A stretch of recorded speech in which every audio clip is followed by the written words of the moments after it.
to another episode of God Built This Podcast. I'm your host, Maxine, and we're on episode 189. Enough with the Bill Cosby shit. I just came across, I haven't watched it. I don't think I'm going to, but there's this new docu-series of Bill Cosby yet again, and this time it's called We Have to Talk About Bill Cosby. No, we don't. He's been released. It's been freed. It's been cleared.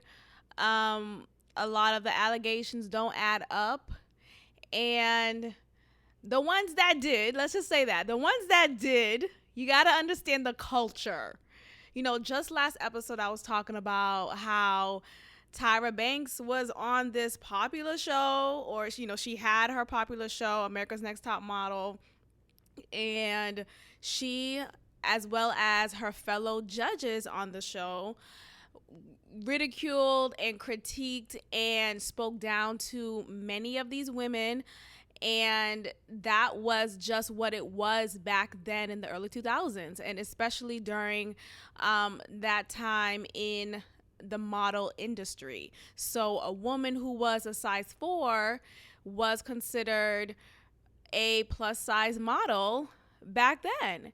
And a woman, remember the one I was talking about, her name was Robin, and she's from Memphis, Tennessee, and her body type was similar to, I described this similar to that that woman I was talking about. Now I'm forgetting.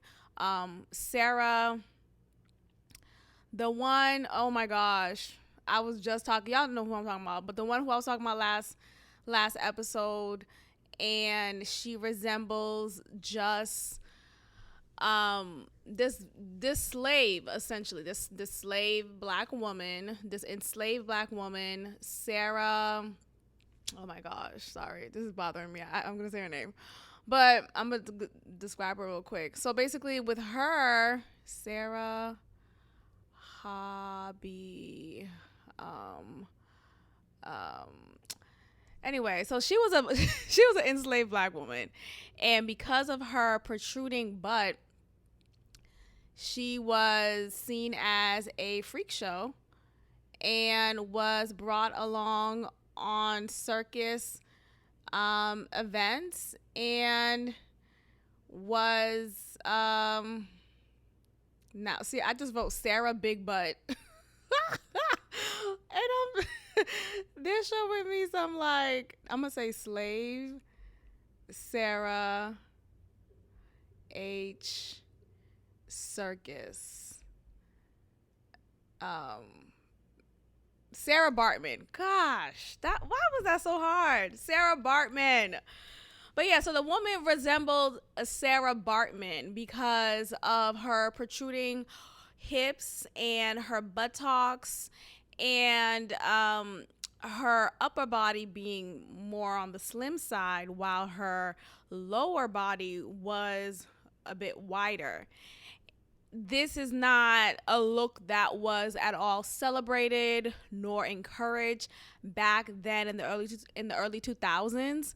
So, of course, she was going to be ridiculed. Of course, she was going to be seen as ugly and just not good enough, and it's just disgusting, and it's disturbing to watch it. And even back then when I was younger, it was disturbing to watch it then. But unfortunately, back then, it was what it was. That was the norm. That was expected, and it was very foolish of you to even think to go into this industry thinking that your out of the box look won't get criticized. So, you know, I stand for the dragging of Tyra Banks that is happening on social media from time to time regarding just these resurfaced clips of America's Next Top Model, and how she was just not at all on the right side of history, to say the least, and her supporting just this, like, self-hatred, really. Like, going back to Yaya, how Yaya is an African, like a direct African American. And what I mean by direct, like she knows her lineage, she knows where her people come from. She's proud of it. She's not one of those Black Americans who all I know is my grandma's from North Carolina, right? And that's no shot to those who are like that, but there are a lot of Black Americans who don't know beyond that, and that's very sad. But that speaks to the history of our country and how their ancestors were snatched so abruptly that it just took away any opportunity to preserve their history, their culture, their tradition.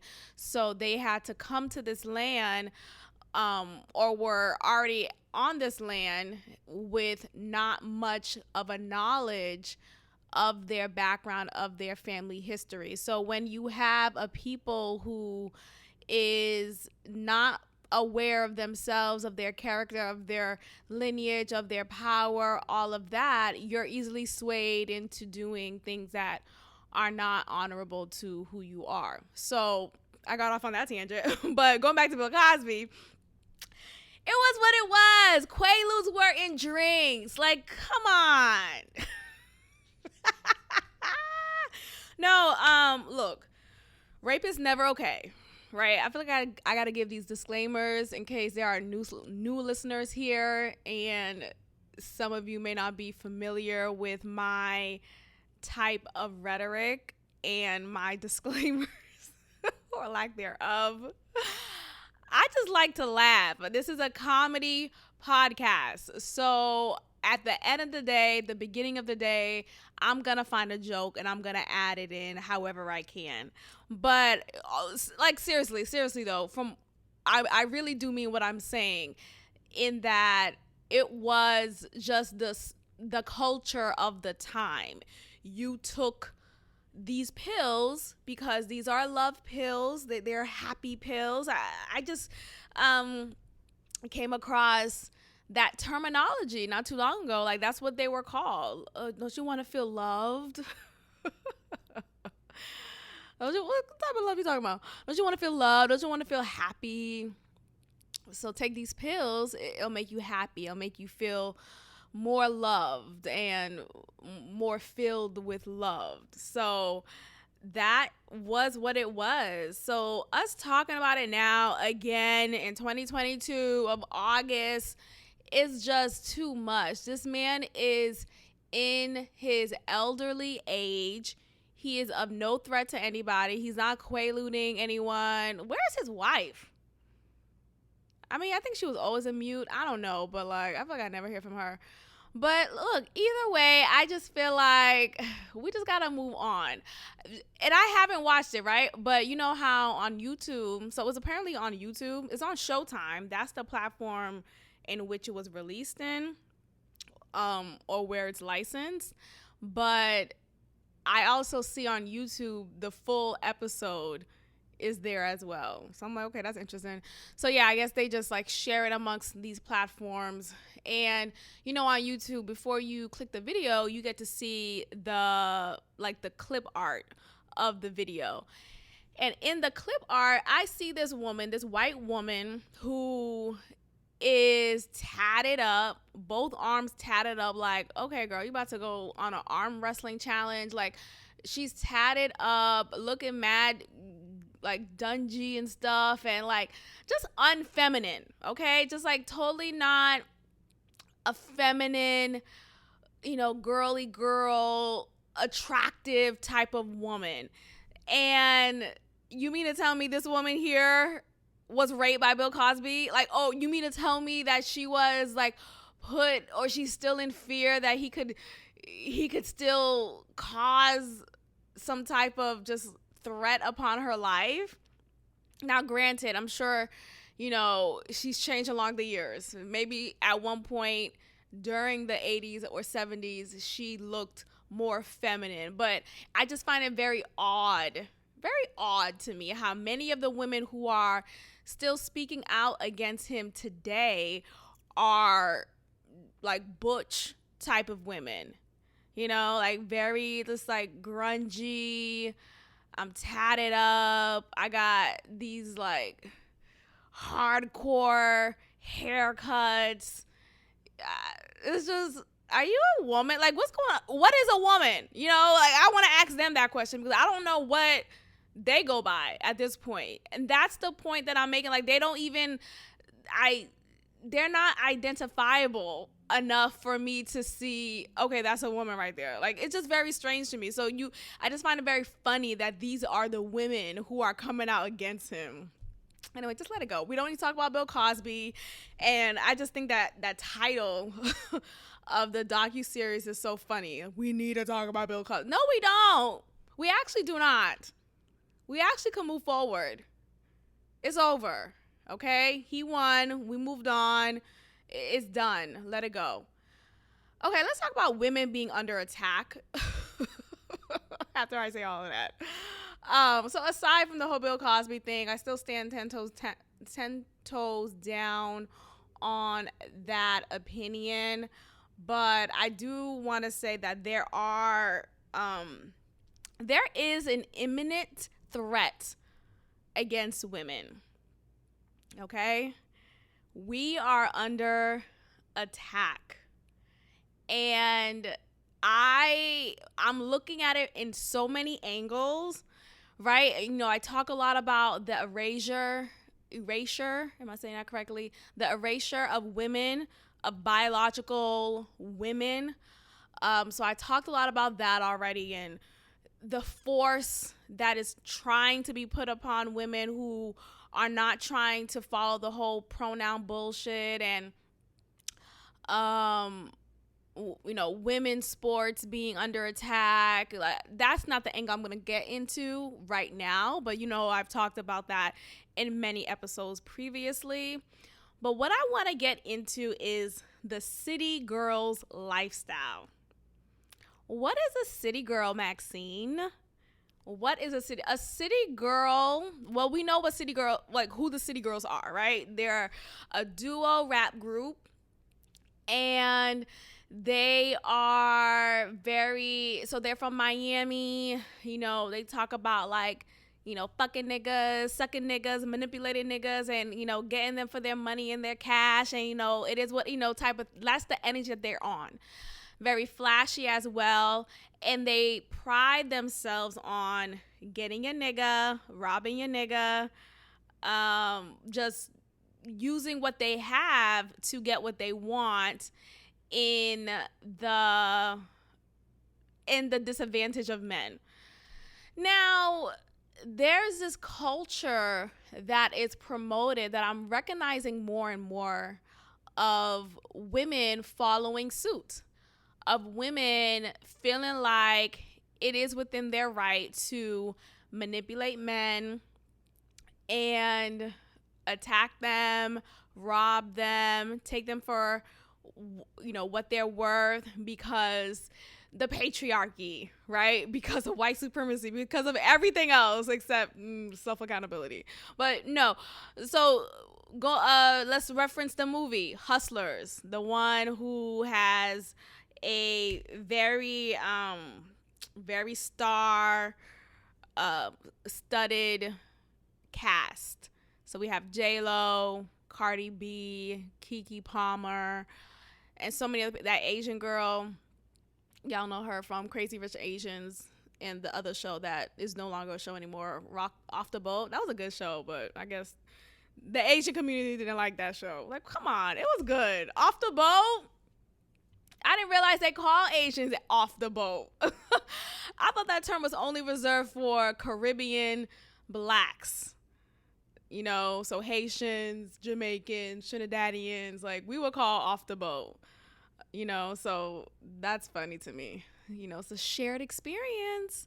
Okay, anyway, with city girls though, city girls have a tendency of just being, I guess it's like a fuck girl, right? There's fuck boys, now there's fuck girls. So anyway, going back to patriarchy, I think the encouragement with the city girls lifestyle is happening because of this idea that women have been suppressed for so long, and finally we have a voice. Finally we're owning our bodies, we're owning our sexuality, we're owning who we are, and in that ownership we're gonna do whatever the fuck we want to do. We're gonna kill our babies.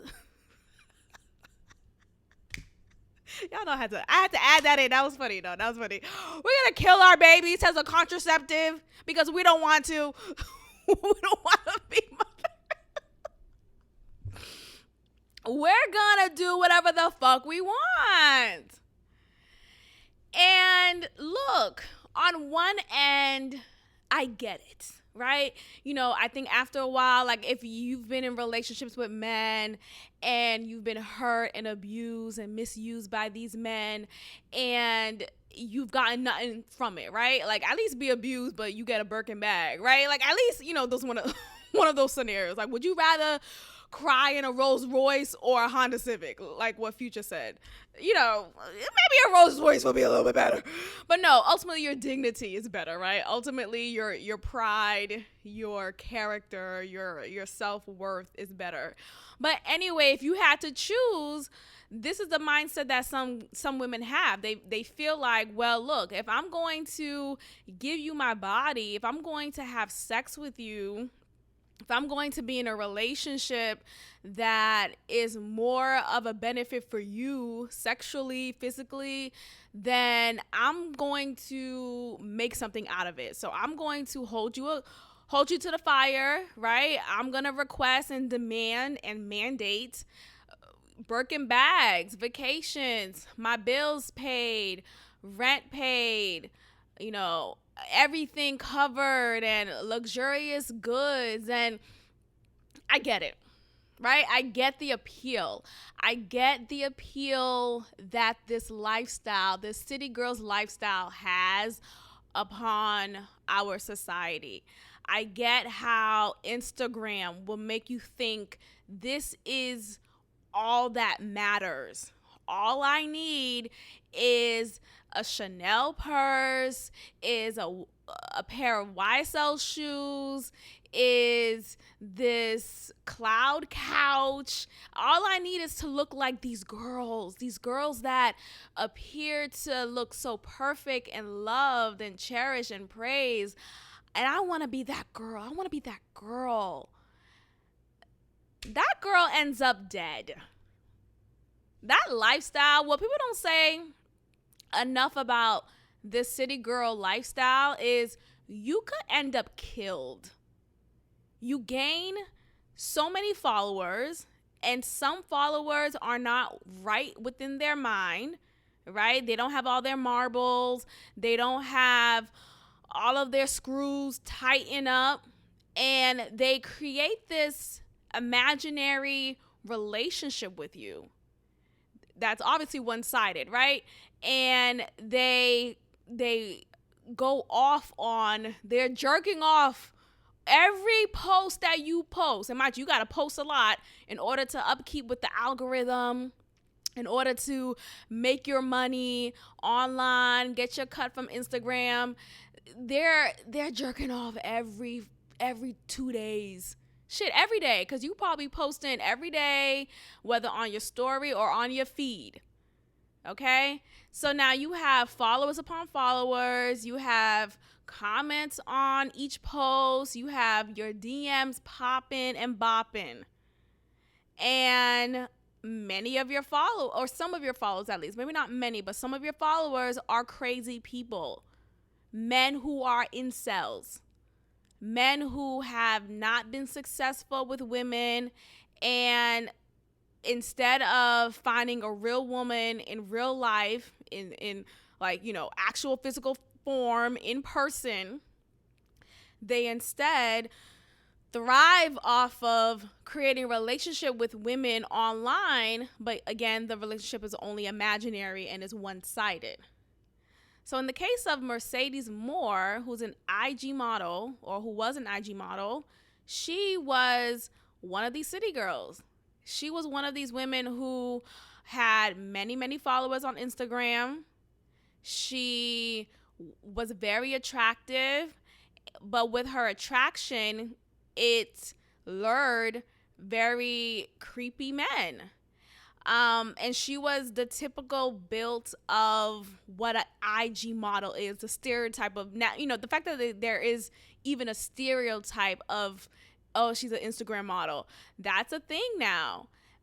So she probably got some work done in her body to enhance this, to enhance that, and she looked the look, and she was always either half naked or fully naked, but you covered a little bit, some parts of her body. Rest in peace. But I think this is just an example of a cautionary tale that I feel is necessary to discuss. So I don't want to necessarily talk down on her. I think, a life loss is still a horrible and devastating experience for the survivors, but I feel like this story is something that needs to be discussed, because I think about how much this lifestyle of city girls, being half naked, getting men for financial gain only, and in doing so, right, there are actual I want to say establishments, but there's understandings, at least, that are clear as day, that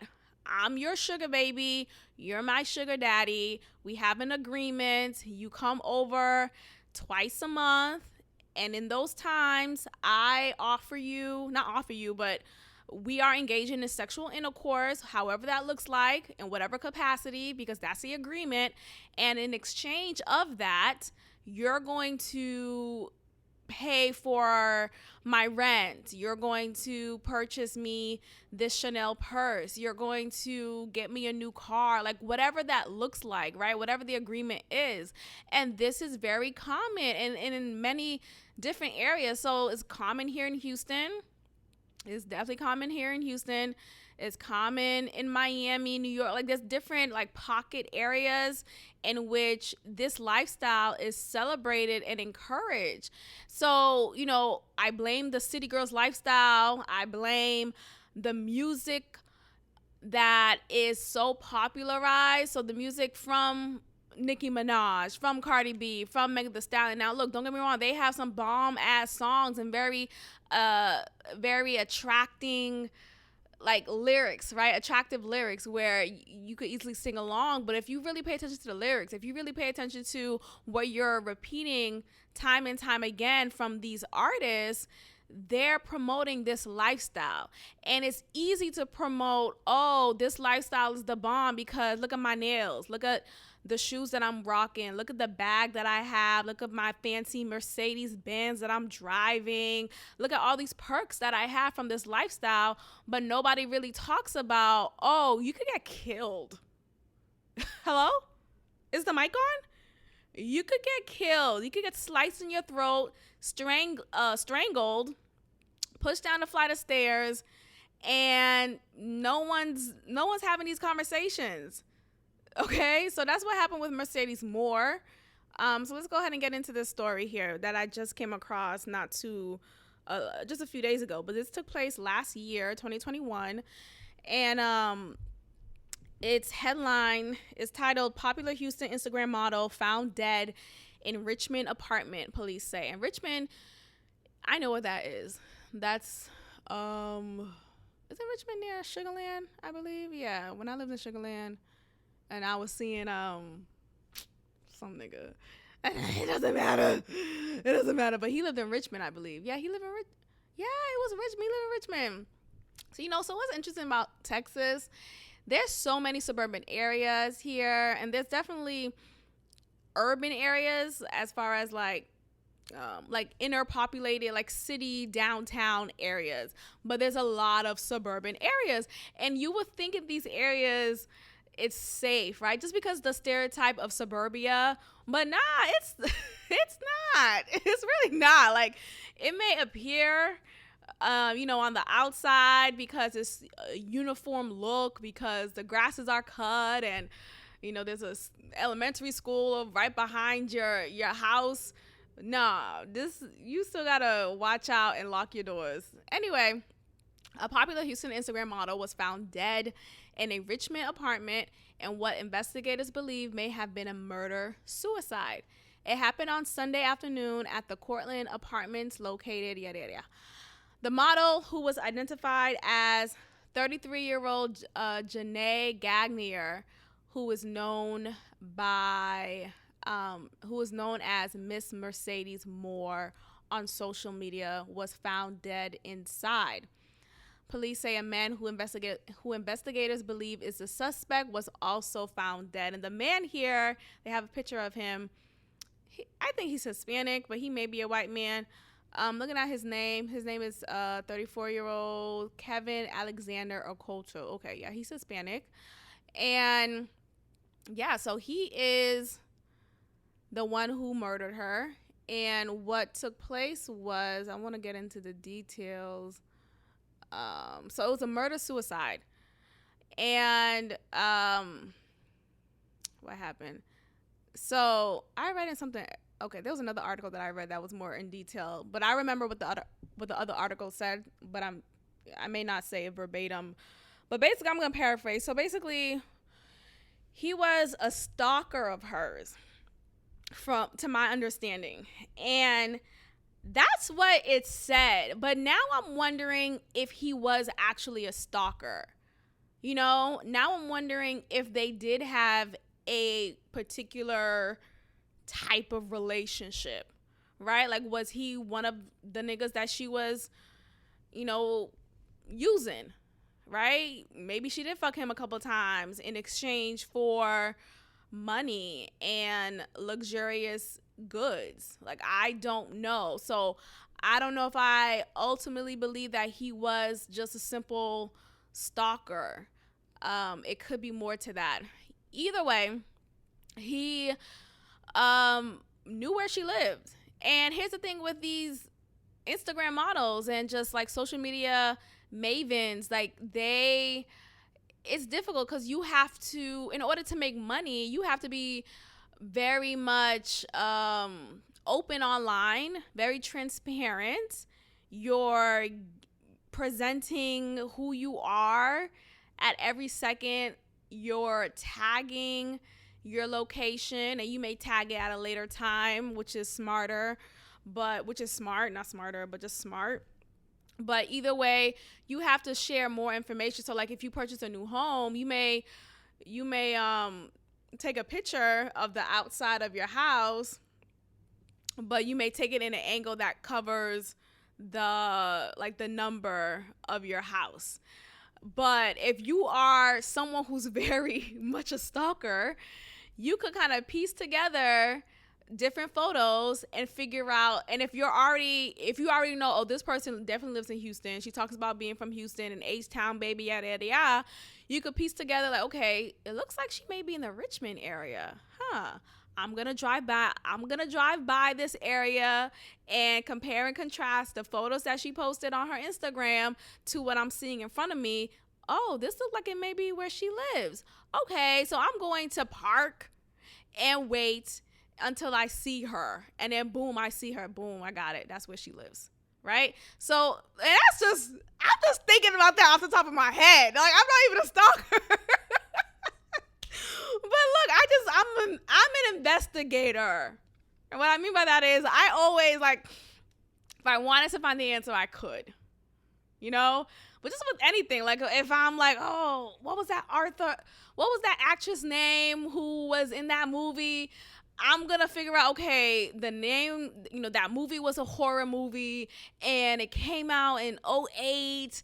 So I'm going to write down in Google horror movies in 2008, black woman, afro hair, right? Maybe she was a character who had to have afro hair. And then I figure it out. Like, I figure out the answer. So it's really not that hard. I feel like it's really not that hard. It's pretty easy. But anyway, so he figured it out and found where she lived. So I don't know what led to him inside her home. I don't know if he broke in. I don't know if she knew him, right? Again, like that's why I think maybe she knew him. Maybe she invited him in, and it was like just a regular hangout time with this guy whom she may have hung out with before. So he's inside the home. One thing leads to another, and I don't know what that one thing is. I don't know if they got into an argument.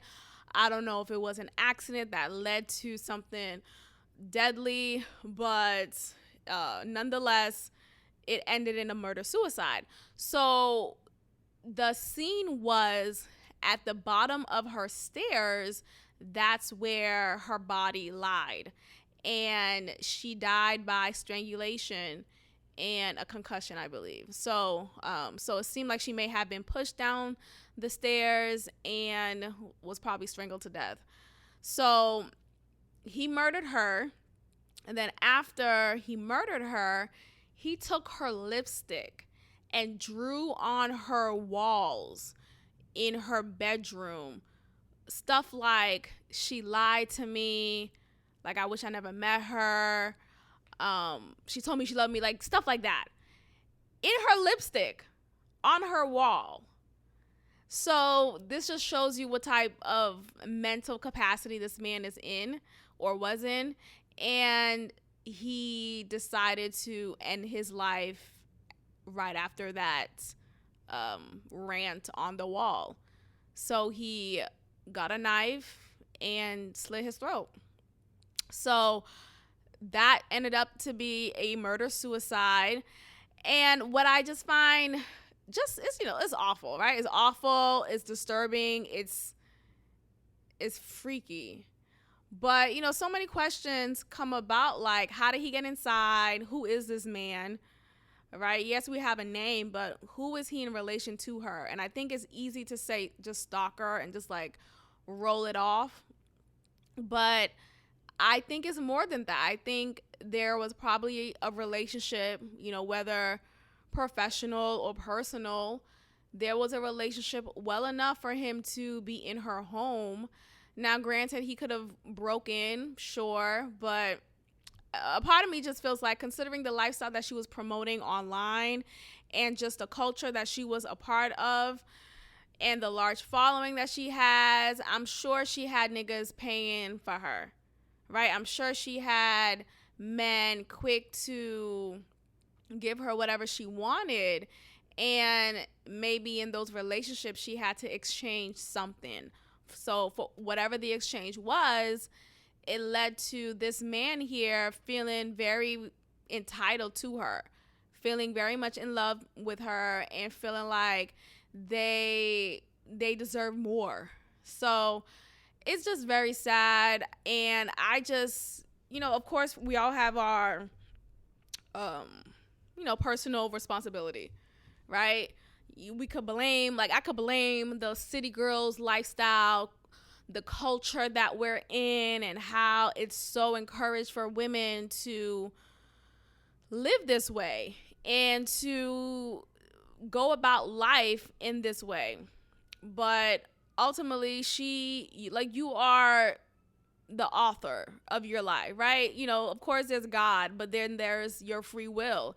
And I just wonder what can be done to stop a woman from getting involved into this lifestyle. So this is not just one and done, one isolated case. No.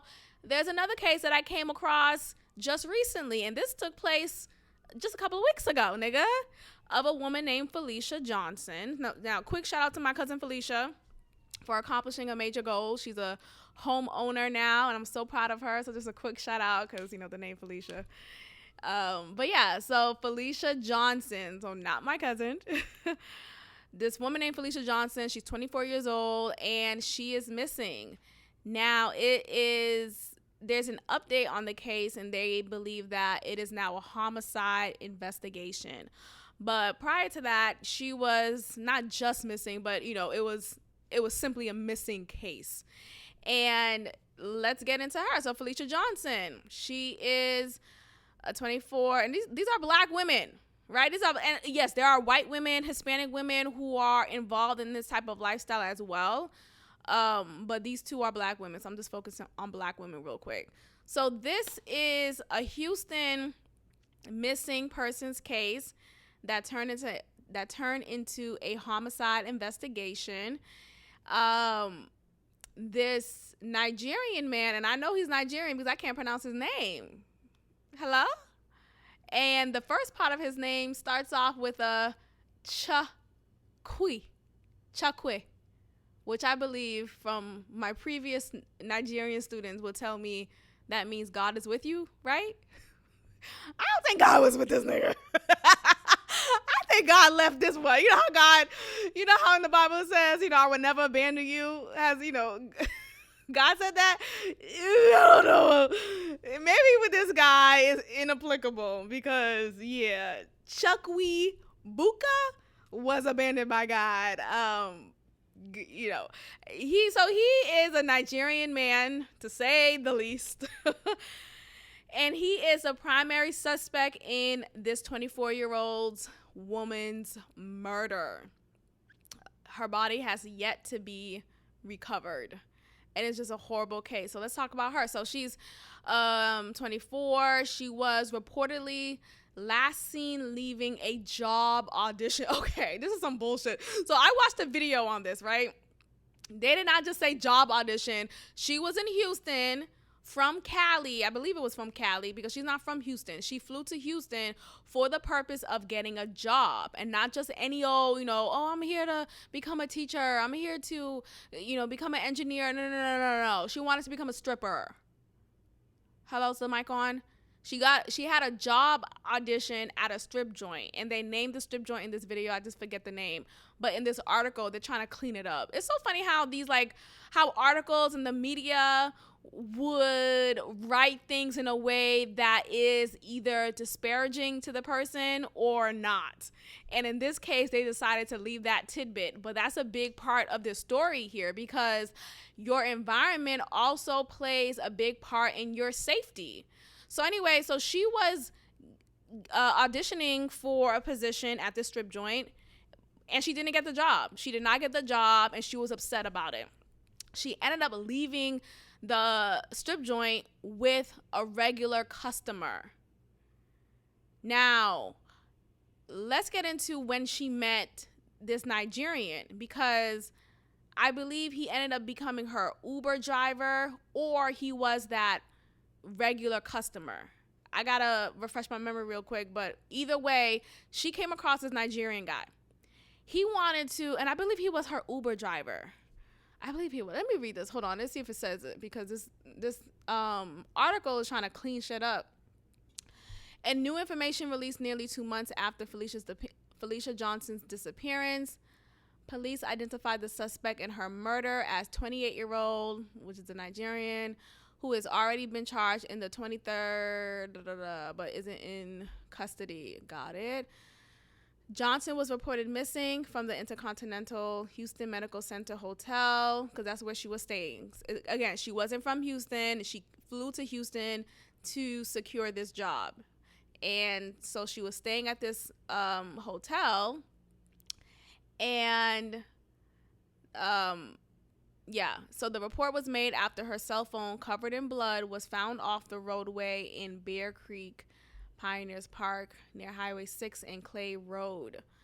Additional investigation revealed Johnson left the hotel. There we go. So she left the hotel and she got in his vehicle. So from the video that I watched, because I don't think this article is going to tell us, because they're trying to paint her in a different light, I believe.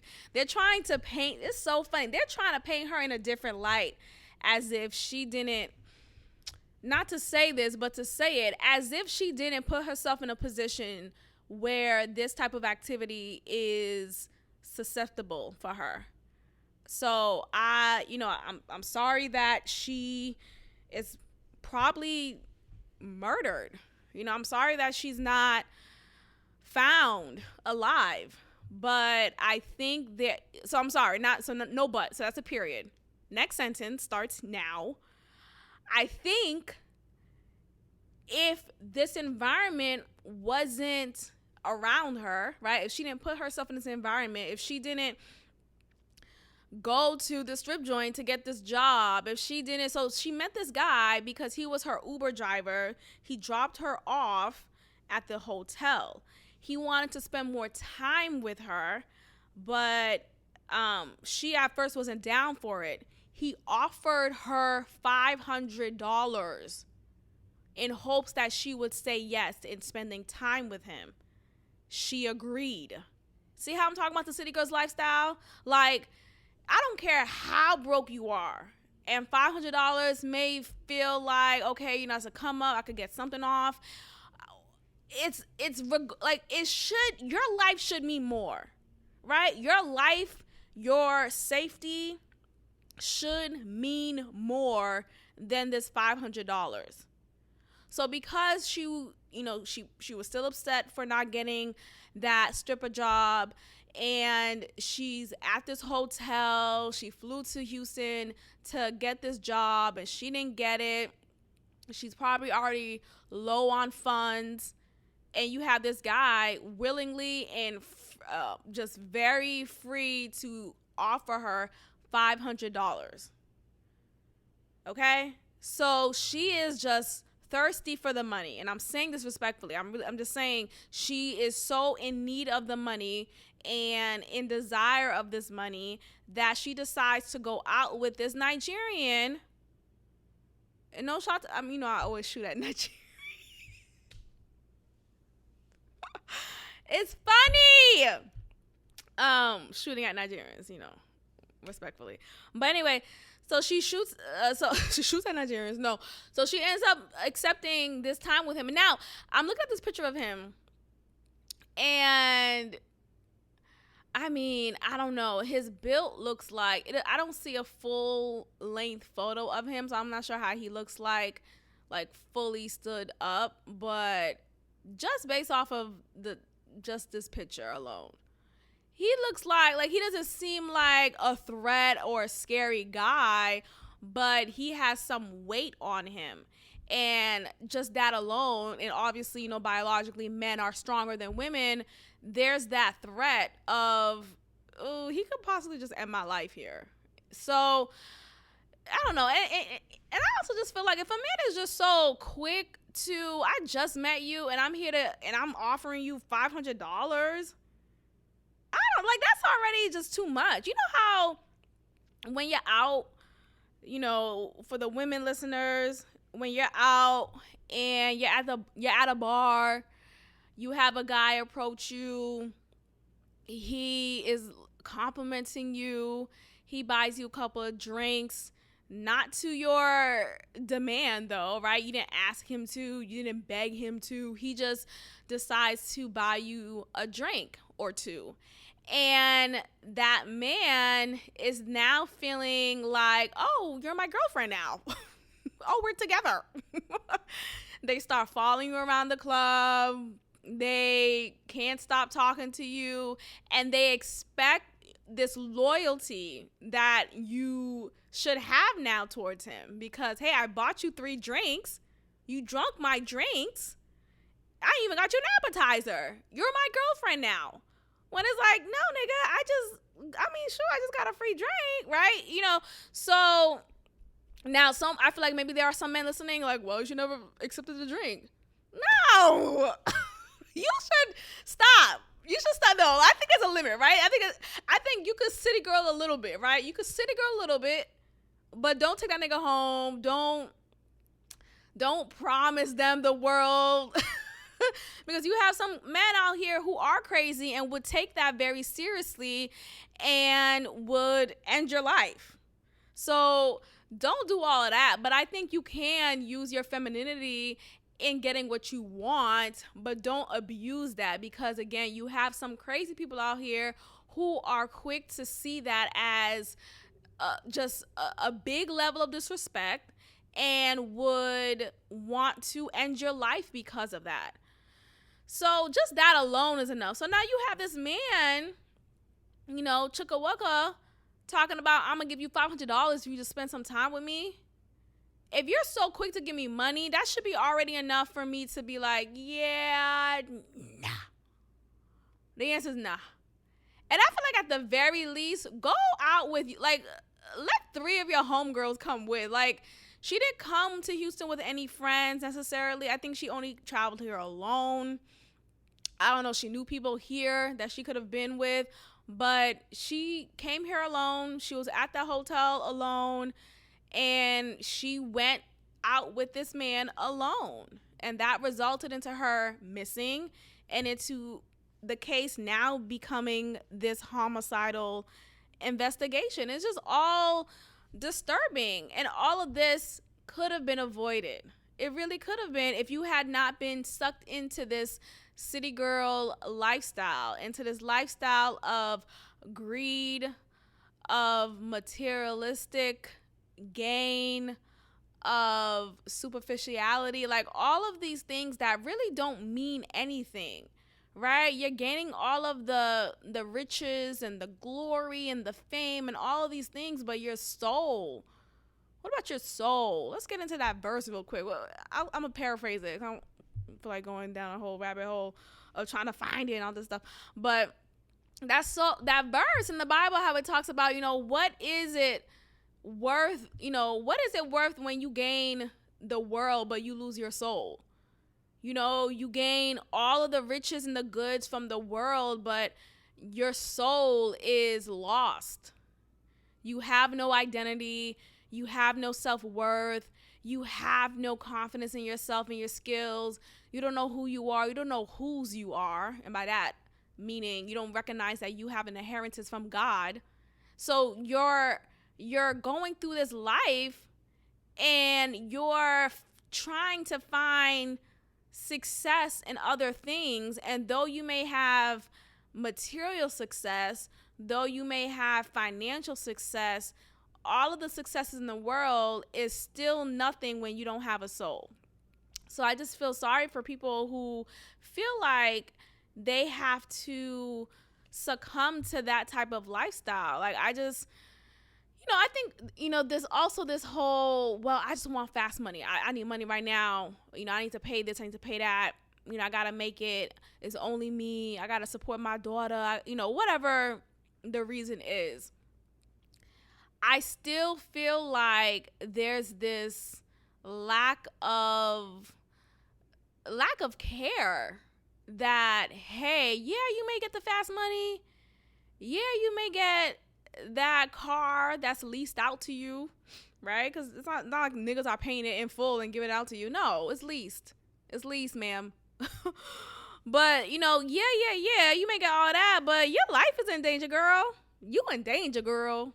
Shout out to Whoopi Goldberg from Ghost. But seriously, you are in danger. Like, I shut up when I have, like, unattractive men holler at me. There's a difference between when, it's sexual harassment when it's unattractive men hollering. But it's flattering when it's a man who's attractive hollering, right? There's a difference. So one guy, I was walking somewhere in downtown here, just literally the other day. And this guy's talking about, I don't know where he came out of. I don't know where he came out of. He came out of the gutter because I looked up and he was right there. I'm like, oh, hello. So anyway, he was like, oh, you trying to get in? Because I was trying to get into this building, but I needed to go through another side or whatever. And apparently he must have lived there, or he must live there. And he's like, oh, you trying to get in? I'm like, no. I just said no, because I'm one thing about me, I'm gonna say no, right? I'm gonna say no. So I say no, and with these like scary, ugly niggas, when you even speak to them, when you even look their way, they see it as an opportunity. Like, oh shit, let me go ahead and hop on right now. Let me hop on this ride, right?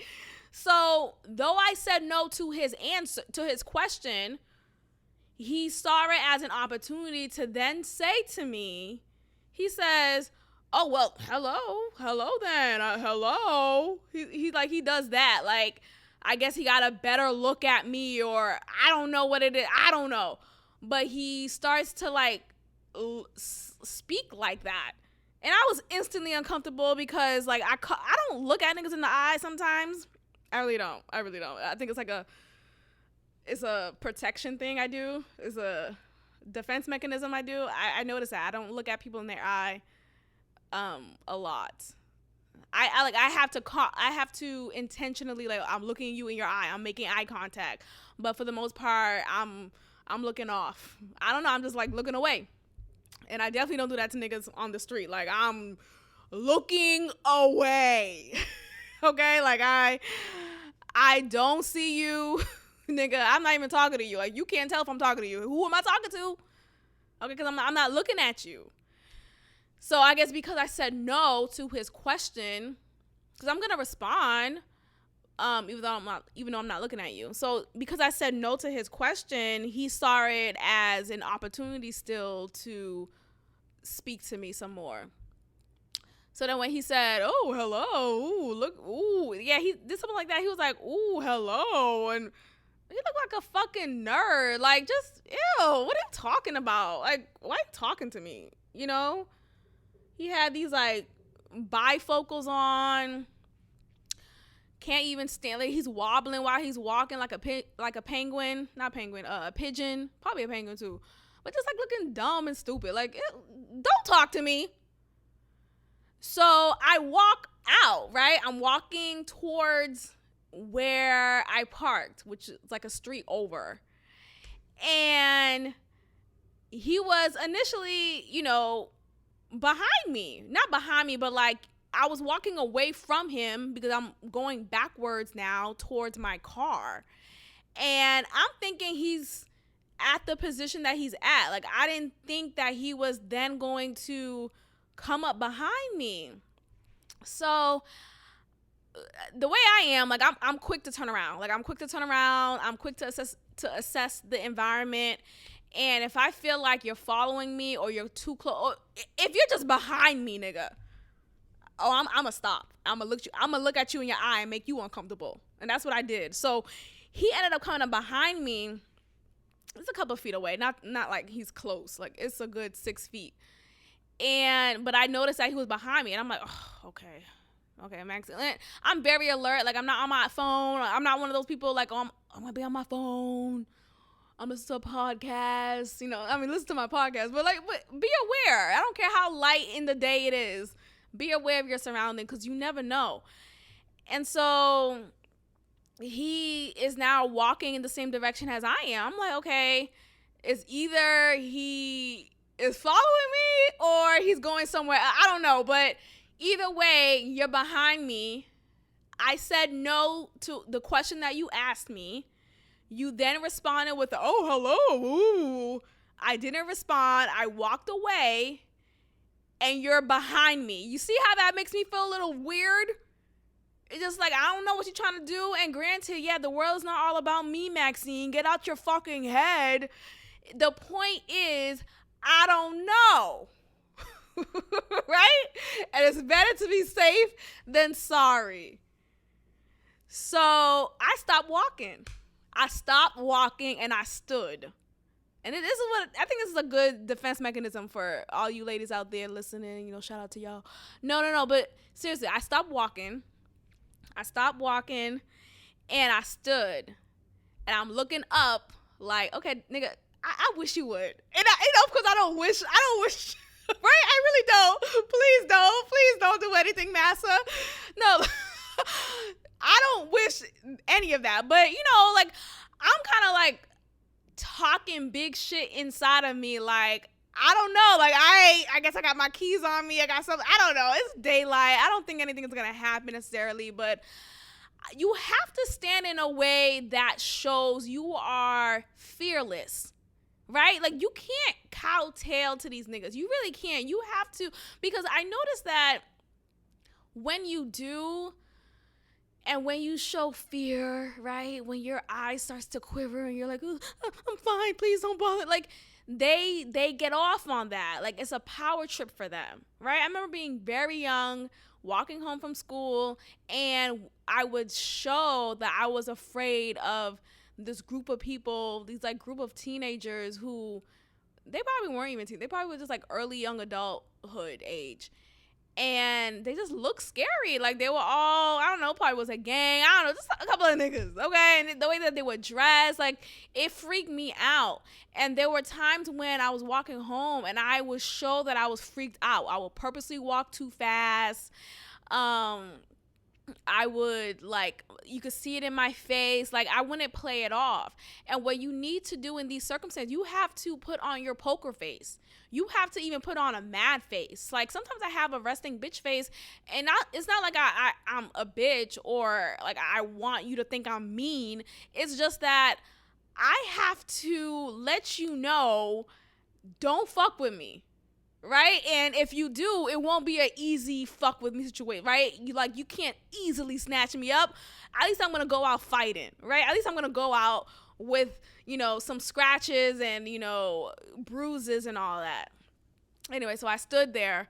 I stopped walking. I stood there and I waited for him to pass me. Because one thing that I've learned, I don't know if I watched something or just some experiences that I've had, is when you feel like someone is following you, stop walking.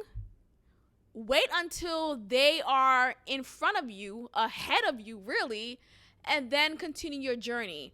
Or even go into a store and like act like you're in that store and wait until that person passes you by. And then even if they were following you, they eventually decide, you know what, never mind, I'm not gonna do this shit anymore. Whatever they were gonna do, they decide not to anymore. So that's what I've learned. So again, at any time of the day, just do that if you feel like someone's following you. So I stopped walking. I stood there. He finally walks to a point where he's catching up to my position, and he's like about to speak to me. He then says this. He's like, "Okay, well, have a good day. Have a good day." Like, what? Why are you still talking to me? Just a moment ago, you said something to me. I didn't respond. And now you say something again to me. Like, why does that make sense in your head? I didn't respond again. And he ended up walking into the buildings. I think that's where he was going, or he lives, or whatever. So, whatever. So I just feel like that is a cautionary tale.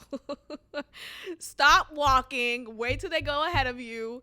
And act like you have a big ass attitude and let that show in your face so that they won't fuck with you. Now, if you still like is a crazy ass nigga, all of that won't matter, right? But I think at the very least it does, and it could stop something from happening that may have happened. So yeah, rest in peace to this woman. The blood found on her phone is disturbing and is telling enough that she probably was a victim of murder, and probably from the hands of this man who decided to give her $500 and she accepted. Like, it's just, whew. I think the cautionary tale is to stop getting so influenced by this lifestyle that's being pushed upon us, because you have, again, they only talk about the perks that you get from this lifestyle, I'm not in the lifestyle, but from that lifestyle, yet they don't cover these types of stories. And these two women that I just talked about, they're not 2 of 3 women, right, in total of all time. No, this is a common thing. Like, this is a normal, unfortunately, event that takes place if you just happen to be in the company of these creepy ass men who feel like they're entitled to your body because you show your body to them all the time, either online or in person at a strip joint, and they feel like, oh no, this is my bitch. This is my bitch. So I'm going to do whatever I want with that bitch. And how dare you try to fight me, fight me off. How dare you? You're mine. All the money I've been giving you, the $500, you better give me this pussy, or you're not going to give me this pussy. And then you start strangling me. Like, that is an event, right? That is a circumstance. That is a series of events that take place.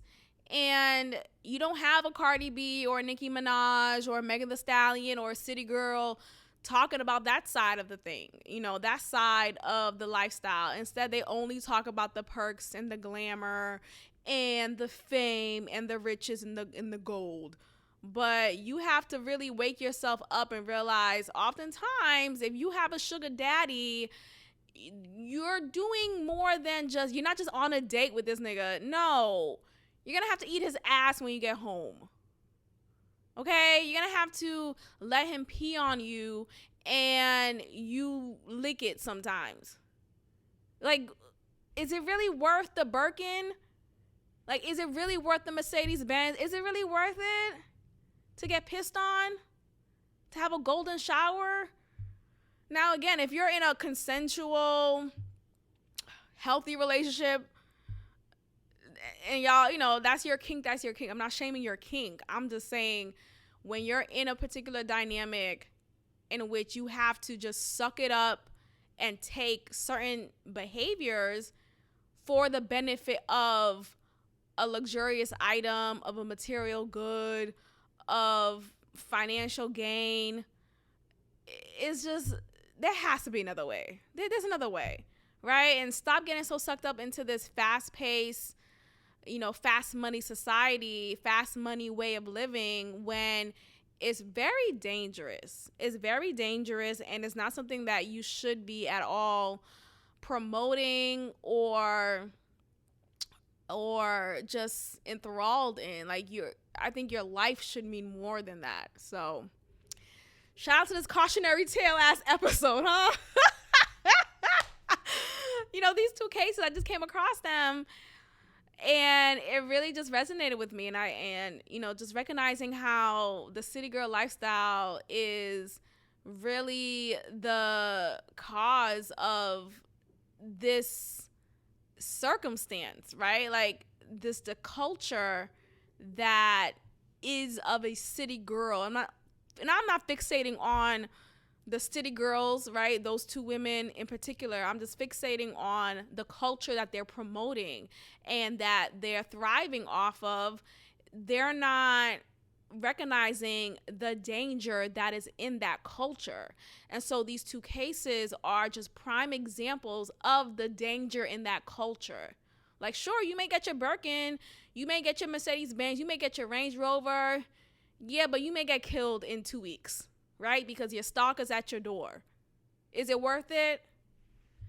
Anyway, y'all, thank you so much for listening to this episode. If you enjoyed any part in this episode, the whole thing, please be sure to leave a strong, positive review on Apple Podcasts, Google Podcasts, Spotify. Make sure to give me 5 stars and leave a written review. I think that's awesome as well. So be sure to do that.